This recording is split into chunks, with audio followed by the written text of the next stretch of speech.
अस्सलामु अलैकुम रहमतुल्लाहि व बरकातुहू। दोस्तों, आप सब कैसे हैं? उम्मीद करता हूँ खैरियत से होंगे, अच्छे होंगे। कल आपका हिंदी का पेपर होना है, तो आप हज़रात को मैं फटाफट दिखा दूँ कि हिंदी में किस तरह के सवाल आते हैं, किस टाइप के सवाल आते हैं।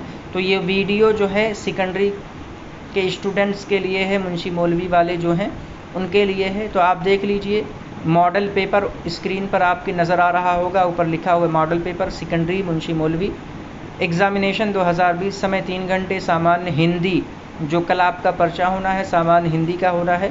नंबर आपके 100 होने हैं, ठीक है। प्रश्न नंबर 1, निम्न पद्यांशों की सप्रसंग व्याख्या कीजिए, ठीक है। निम्न पद्यांशों, तो आप देखिए यहाँ 2 ऑप्शन दिया हुआ है, का और खा। तो का में दिया हुआ विषुवत रेखा का वासी जो जीता है नित हाँफ हाँफ कर, रखता है अनुराग अलौकिक वह भी अपनी मातृभूमि पर, ठीक है। तो ये आपको पद्यांश यानी नज़्म दिया हुआ है, आपको इसका माना मतलब बयान करना है, ठीक है, कि इसमें कवि जो है क्या कहना चाहता है, उस चीज़ को आपको बताना है, ठीक है। मैं अपनी स्क्रीन पर आप हज़रात को दिखा दूंगा, तो आप हज़रात देख लीजिए, और किस तरह से लिखना है वो भी आप देख लीजिए, ठीक है। तो आप देख सकते हैं कि उसके बाद खा नंबर देखिए, मेरी भव बाधा हरव राधा, हरव राधा नागरी सोई जातन की माझाई परय श्यामु हरित दूती होई। तो आपको इन दोनों जो है पदों का प्रसंग सहित व्याख्या करना है, ठीक है, प्रसंग सहित व्याख्या करना। उसके बाद प्रश्न नंबर 2, निम्नलिखित कवियों में से किसी एक कवि के जीवन परिचय तथा रचनाओं पर प्रकाश डालिए। तो आप देख लीजिए कि उसमें सुभद्रा कुमारी चौहान दिया हुआ, रसखान और सुमित्रा नंदन पंत। तो आप इन तीनों में से किसी एक को आप देख लीजिए, जो आपको आसान लगे उनका लिखना है। तो सुमित्रा नंदन पंत का ज़्यादा बेटर रहेगा। इनके ताल्लुक़ से अक्सर पूछा जाता है, तो आप इनका जीवन परिचय और साथ में 1-2 कवियों का और जीवन परिचय याद कर लीजिए, ताकि जब आपसे पूछा जाए तो आप उसको लिख दीजिए, ठीक है। तो सिर्फ आपको जीवन परिचय नहीं लिखना है, आप देखिए कि निम्नलिखित कवियों में से किसी एक कवि के जीवन परिचय तथा रचनाओं पर प्रकाश डालिए, उनकी रचनाओं पर भी प्रकाश डालनी है, ठीक है आपको। प्रश्न नंबर 3, भयानक अथवा शांत रस की परिभाषा उदाहरण सहित लिखिए, ठीक है। उसके बाद प्रश्न नंबर 3 का खा, मनहर एवं सोरठा में से किसी एक लक्षण उदाहरण सहित लिखिए। उसके बाद देखिए प्रश्न नंबर 3 का गा, उत्प्रेक्षा अलंकार की परिभाषा उदाहरण सहित लिखिए।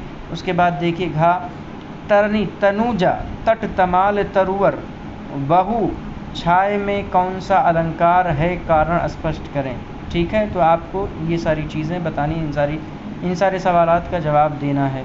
उसके बाद देखिए प्रश्न नंबर 4, निम्नलिखित में से किसी एक विषय पर निबंध लिखिए। तो आपको देखिए, आपको कितने ऑप्शन दिए हुए हैं। नंबर 1 भ्रष्टाचार एक राष्ट्रीय समस्या, नंबर 2 कंप्यूटर की महत्ता, नंबर 3 भारतीय सभ्यता। तो ये 3 ऑप्शन आपको दिए हुए, इन 3 ऑप्शन में से किसी एक ऑप्शन पर आपको जो है निबंध लिखना है।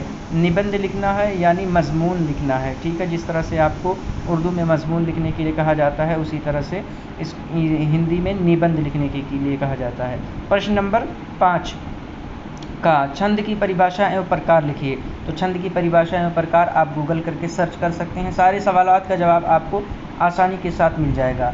उसके बाद देखिए प्रश्न नंबर 5 का खा, निम्न शब्दों के 3-3 पर्यायवाची लिखिए। कमल, सूरज, हवा, फूल, ठीक है। यानी कमल को और क्या क्या कहते हैं, सूरज को और क्या क्या, जैसे सूर्य कहते हैं, हवा को और क्या कहते हैं, वायु कहते हैं, और 2 आप उस ढूंढ लीजिए और क्या क्या कहते हैं, फूल को पुष्प कहते हैं, ठीक है। तो आपको इन शब्दों की 3-3 पर्यायवाची लिखनी है, यानी 3-3 इन शब्दों को और क्या क्या कहते हैं, 3-3 वर्ड बताना है, ठीक है। उसके बाद आप देखिए गा, समाग, समास की परिभाषा एवं उनके भेद लिखिए, ठीक है। तो इन सारे सवालात का जवाबात आपको देने हैं। उसके बाद प्रश्न नंबर आप 6 पर आ जाइए। तो प्रश्न नंबर 6 देखिए का, निम्न वाक्यों को शुद्ध रूप में लिखिए। लड़कों ने रोटियां खाए, तो लड़कों ने रोटियां खाए या लड़कों ने रोटियां खाई, क्या शब्द बनेगा, शुद्ध। तो आप उसको लिखिए, लड़कों ने रोटियां खाई, ठीक है। तेरे को स्कूल जाना है, तो तुम्हें स्कूल जाना है या आपको स्कूल जाना है, ठीक है। यह बस बहुत ही तेज़ चलता है, तो ठीक है, यह बस बहुत ही तेज़ चलती है। पृथ्वी की व्यास बहुत बड़ी है, पृथ्वी, ठीक है, पृथ्वी की व्यास बहुत बड़ी है, तो पृथ्वी की व्यास बहुत बड़ा है, ठीक है। पृथ्वी का व्यास बहुत बड़ा है, ठीक है। तो आप इसको अच्छे से लिख लीजिए शुद्ध शब्दों में, यानी जो गलत है उसको सही लिखिए, ठीक है। उसके बाद खा देखिए, निम्न मुहावरों को अपने वाक्यों में इस प्रकार प्रयोग करो कि उसका अर्थ स्पष्ट हो जाए। तो निम्न मुहावरे तो आपको देखिए 5 मुहावरे दिए गए हैं। 9 2 11 होना, सिर माथे चढ़ना, आम के आम गुठलियों के दाम, 5 उंगली घी में होना, पैर उखड़ जाना, ठीक है। तो इन 5 मुहावरों को अपने शब्दों में प्रयोग करना। जैसे मैं पहले का बता दूँ, 9 2 11 होना, यानी मेरा दोस्त मेरा सामान लेकर 9 2 11 हो गया। तो आप इसको अच्छे से प्रयोग कीजिए ताकि इसका माना भी समझ में आए। बात समझ रहे हैं। उसके बाद प्रश्न नंबर 7 देखिए, निम्नलिखित लेखकों में से किसी एक का जीवन परिचय देते हुए उनकी कृतियों तथा भाषा शैली पर प्रकाश डालिए। तो नंबर 1, नंबर 2, नंबर 3। नंबर 1 पर आचार्य रामचंद्र शुक्ल हैं, ठीक है। उसके बाद नंबर 2 पर रामधारी सिंह दिनकर हैं। नंबर 3 पर मुंशी प्रेमचंद हैं। तो आपको इनका जीवन परिचय देते हुए इनकी कृतियों तथा भाषा शैली पर प्रकाश डालना है। तो इन तीनों को याद कर लीजिए, आपको मुश्किल ना लगे, और अगर मुश्किल लगे तो मुंशी प्रेमचंद का आप ज़रूर याद कर लीजिए, और बेहतर होगा कि आचार्य रामचंद्र शुक्ल का भी याद कर लीजिए। इनके ताल्लुक़ से जो है पूछा जाता है, तो आप इसे गूगल पर आसानी के साथ याद कर सकते हैं, देख सकते हैं। तो आपको ये वीडियो कैसी लगी हमें कमेंट करके ज़रूर बताएं, और हमारे चैनल को सब्सक्राइब करना और हमारी वीडियो को लाइक करना ना भूलें। इस वीडियो को ज़्यादा से ज़्यादा शेयर कीजिए, अपने दोस्तों तक पहुंचाइए ताकि उनका भी ज़्यादा से ज़्यादा फ़ायदा हो। हमें दुआओं में याद रखें। अस्सलामु अलैकुम रहमतुल्लाहि व बरकातुहू।